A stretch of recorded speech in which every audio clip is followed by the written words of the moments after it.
За Уставниот суд се неприфатливи пролонгирања на измените на кривичниот законник, ниту од предлагачот, ниту од собранието.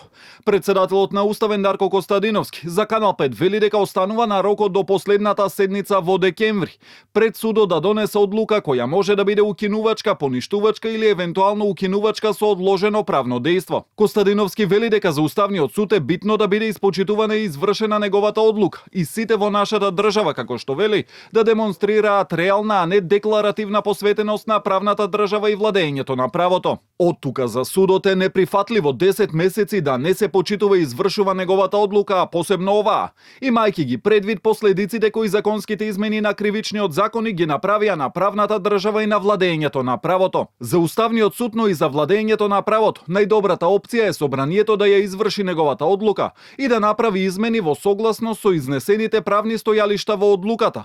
Дали тоа ќе го направи со донесување на новиот кривичен законник или закон за измени и дополнување на одредбите на кои се однесува нашата одлука, за Уставниот суд е ирелевантно, вели Костадиновски.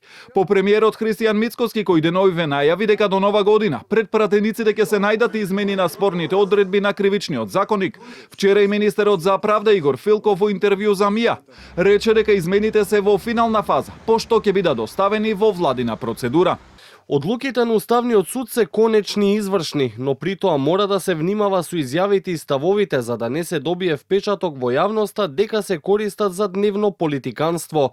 Целта на Министерството за правда е јасна, да создадеме нов, модерен и кодифициран кривичен законник во кој ќе бидат инкорпорирани сите релевантни меѓународни стандарди и инструменти за да се зајакне правната сигурност на граѓаните. Дека е потребен нов кривичен законник, забележа и Европската комисија во последниот извештај за напредокот на Македонија, во кој потсети на рокот од 6 месеци што го даде Уставниот суд.